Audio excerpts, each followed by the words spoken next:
حضرت عبداللہ بن عباس رضی اللہ عنہ کا نام آپ جانتے ہیں، مشہور صحابی ہے۔ انہوں نے حضور صلی اللہ علیہ وسلم سے عرض کیا، یا رسول اللہ صلی اللہ علیہ وسلم، سب سے زیادہ محبوب عمل کون سا ہے؟ ویسے تو علماء جانتے ہیں محبوب عمل حضور صلی اللہ علیہ وسلم سے مختلف مجالس میں پوچھے گئے ہیں۔ اس وقت کی نوعیت کو دیکھ کر رسول اللہ صلی اللہ علیہ وسلم نے بیان فرمایا۔ یہاں پر صحابی رسول نے عرض کیا، یا رسول اللہ صلی اللہ علیہ وسلم، سب سے زیادہ محبوب عمل کون سا ہے؟ حضور نے ارشاد فرمایا، الحال والمرتحل، جس کی علماء کرام نے ایک تفسیری بیان فرمائی ہے کہ جب قرآن مجید من الجنت والناس پر پورا ہو جائے، جس کو ہماری اصطلاح میں کہا جاتا ہے جی قرآن مجید مکمل ہو گیا، تو فرمایا کہ من الجنت والناس پر ختم کرنے کے بعد دوبارہ سورہ فاتحہ سے شروع کر دیں اور سورہ بقرہ کی چند آیات اور ملا دیں۔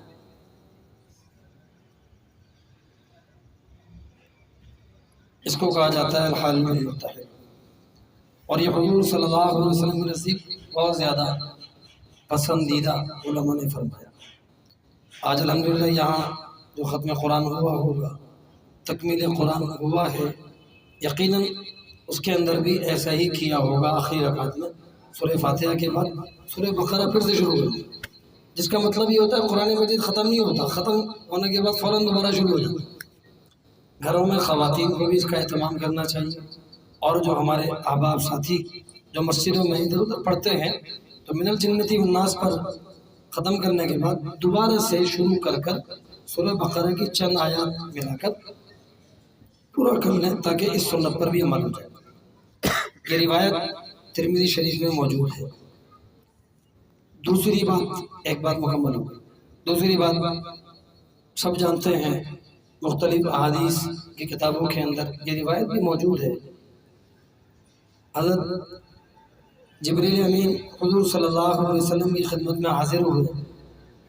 سب جانتے ہیں آپ، جو 3 بددعائیں دی منبر رسول صلی اللہ علیہ وسلم پر قدم رکھتے ہوئے حضور نے تینوں پر آمین فرمایا۔ سب جانتے ہیں، تکرار کی غرض سے عرض کر دیتا ہوں۔ نمبر 1 یاد ہے کسی کو بھائی؟ سبق تازہ کرتے ہیں۔ نمبر 1، جبریل علیہ السلام نے جو بددعا دی، یا رسول اللہ صلی اللہ علیہ وسلم، اس کی ناک خاک آلود ہو، تباہ اور برباد ہو، ہلاک ہو۔ کون شخص ہے وہ؟ فرمایا جو بڑھاپے کی حالت میں اپنے ماں باپ کو پائیں اور ان کو راضی نہ کریں۔ یہی بات ہے بھائی، حضور نے کیا فرمایا؟ آمین۔ میں کتنی خدمت کرتا ہوں، آپ کتنی خدمت کرتے ہیں، نہیں کرتے تو آج سے کیا کرنا چاہیے؟ نمبر 2، ہلاک ہو، تباہ اور برباد ہو، ناک خاک آلود ہو اس شخص کی کہ جس کے سامنے رسول اللہ صلی اللہ علیہ وسلم کو نام لیا جائے اور وہ درود حضور صلی اللہ علیہ وسلم پر نہ پڑھے۔ کیا فرمایا حضور نے بھائی؟ آمین۔ فرشتوں کا سردار ہے اس کی بددعا، اور انبیاء کا سردار ہے اس پر اس کی آمین۔ بتاؤ بھائی، یہ دعا رد ہو سکتی ہے؟ تو ایک نشست کے اندر یا ایک مجلس کے اندر حضور صلی اللہ علیہ وسلم کا نام لیا جائے تو آپ اور میرے ذمہ یہ واجب ہے کم از کم ایک دفعہ تو ضرور درود شریف صلی اللہ علیہ وسلم پڑھ لیا جائے، وصلی اللہ علیہ نبی، ورنہ ہر دفعہ پڑھیں تو کوئی عرض نہیں ہے، بلکہ نیکیوں میں ہی اضافہ ہو۔ تیسری بات جو عرض کرنا چاہ رہا تھا، اس حدیث کے اندر جو تیسرا جز ہے وہ اسی ماہ سے متعلق ہے۔ جبریل امین نے عرض کیا، یا رسول اللہ صلی اللہ علیہ وسلم، اس شخص کی ناک خاک آلود ہو، مطلب تباہ اور برباد ہو، ہلاک ہو وہ شخص جو ماہ رمضان پائے اور رو رو کر اللہ تعالیٰ کو راضی نہ کرے۔ ہمارے حضرت والا شیخ العلم مولانا شاکی محمد اختر صاحب رحمۃ اللہ علیہ فرمایا کرتے تھے، میاں یہ لوٹنے کا مہینہ ہے، اللہ تبارک و تعالیٰ موقع عطا فرماتے ہیں، اس لیے اللہ تعالیٰ سے بار بار بار بار درخواست کرنی چاہیے، معافی کی درخواست کرنی چاہیے۔ یہ راتیں کرکٹ کھیلنے کی نہیں ہے، لڈو کھیلنے کی نہیں ہے، یہ راتیں کھیل کی نہیں ہے، اللہ تبارک و تعالیٰ کو راضی کرنے کی ہے۔ فرمایا اگر اس مہینے میں کسی نے اگر اللہ تبارک و تعالیٰ کو راضی نہ کیا، بخشش نہ کرائی، تو فرمایا یہ شخص بھی تباہ اور برباد۔ یہ روایت ذخیرہ احادیث میں مختلف کتابوں میں موجود ہے۔ دو باتیں ہو گئی بھائی، تیسری بات، اسی بار ہماری بات ختم۔ ہم نے مختصر عرض کیا تھا نا بھائی، تو تیسری بات مشکات کی شرح مرقات ہے، اس میں شیخ محی الدین ابن عربی رحمۃ اللہ علیہ کے حوالے سے ایک طویل واقعہ بھی لکھا ہے اور ایک روایت بھی حضرت نے نقل فرمائی، اور یہ اپنے زمانے کے بہت بڑے شیخ بھی ہیں، عالم ہیں، بزرگ ہیں۔ روایت نقل کی من قال لا الہ الا اللہ 70,000 غفر له۔ توجہ ہے بھائی، کیا فرمایا کہ جس شخص نے 70,000 دفعہ لا الہ الا اللہ پڑھ لیا، فرمایا اس کی مغفرت کر دی گئی۔ ومن قیل له ایضا، اگر اس کو پڑھ کر کسی کے لیے احسان ثواب بھی کر دیا تو فرمایا اس کی بھی مغفرت کر دی۔ شیخ ابن عربی فرماتے ہیں مجھے حدیث پر یقین تو تھا، لیکن اس زمانے کا ایک نوجوان تھا، صاحب کش تھا، بزرگ تھا۔ دیکھو جوانوں کے اندر بھی بزرگ ہوتے ہیں، بزرگ کے لیے سفید داڑھی ہونا یہ کوئی شرط نہیں ہے۔ آپ کو ہم 16 سال کے نوجوان بھی دکھا سکتے ہیں جو الحمدللہ ایک گناہ نہیں کرتے، وہ شرعی تقاضے سب کے ساتھ ہیں۔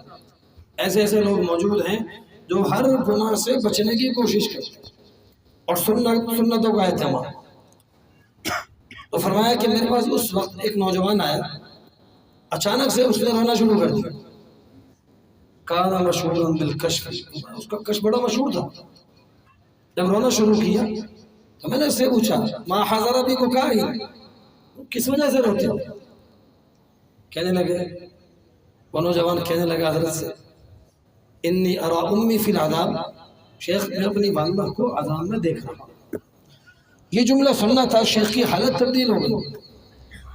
فرمایا کہ فوہبت لأمہ، میں نے 70,000 دفعہ جو لا الہ الا اللہ پڑھ کر رکھا ہوا تھا فوراً میں نے اس کی والدہ کو ہدیہ کر دیا، ایصال ثواب کو۔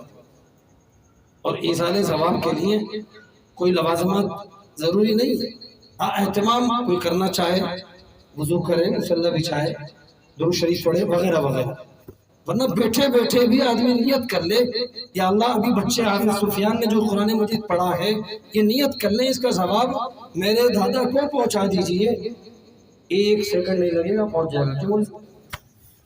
فیکس پر مشین ہے، فیکس مشین پر اعتماد ہے، جبکہ یہاں پر بہت سارے مسائل ہیں، ابر آلود ہے، لوڈ شیڈنگ ہے، کئی مسائل ہیں، پیپر پہنچنے میں دیر لگ سکتی ہے۔ آپ کا بھیجا ہوا ہدیہ مرحوم یا کوئی اس وقت موجود ہے فوراً پہنچتا ہے اللہ تبارک و تعالیٰ۔ بہت سے لوگوں میں مشہور ہے کہ ایصال ثواب صرف مردہ کو کیا جا سکتا ہے، زندوں میں نہیں، حالانکہ ایصال ثواب زندہ کو بھی کیا جا سکتا ہے۔ فرمایا کہ فوہبت لأمہ، میں نے اسی وقت اس کی اماں کو ایصال ثواب کر دیا، 70,000 پڑھا ہوا یہ وظیفہ۔ فضحک الشاب، وہ جوان ہنسا، جیسے ہی وہ ہنسا تو میں نے اس سے پوچھا ما ھذا الضحک، کس وجہ سے ہنسے؟ اس نے کہا انی ارا امی فی حسن المآب، میری اماں اب جنت کے اندر پہنچ چکی ہے۔ تو فرمایا کہ میں نے اس حدیث کی صحت کو یقین تو تھا، اس جوان کے کشف سے پہچانا، اور اس جوان کے کشف کو حدیث کی وجہ سے پہچانا، حدیث کی صحت کی وجہ سے پہچانا۔ تو بھائی اتنا پیارا ورد ہے، اللہ تبارک و تعالیٰ موقع دے ماہ رمضان کے نماز کو آپ غفلت میں نہ گزاریں، تلاوت کر کر کے تھک جائیں، نمازوں میں مصروف ہو جائیں، نماز کر کے پڑھ کے تھک جائیں، کسی اور عبادت میں مصروف ہو جائیں، مختلف عبادات کا ذائقہ لیں۔ اور لا الہ الا اللہ کا ورد تو ہر شخص کر سکتا ہے، بس جب موقع ملے درمیان میں محمد الرسول اللہ صلی اللہ علیہ وسلم کہہ کر کلمے کو پورا کر لیا جائے۔ اللہ تعالیٰ مجھے ہم سب کو 100% عمل کرنے کی توفیق نصیب فرما دے۔ آخر دعوانا الحمدللہ۔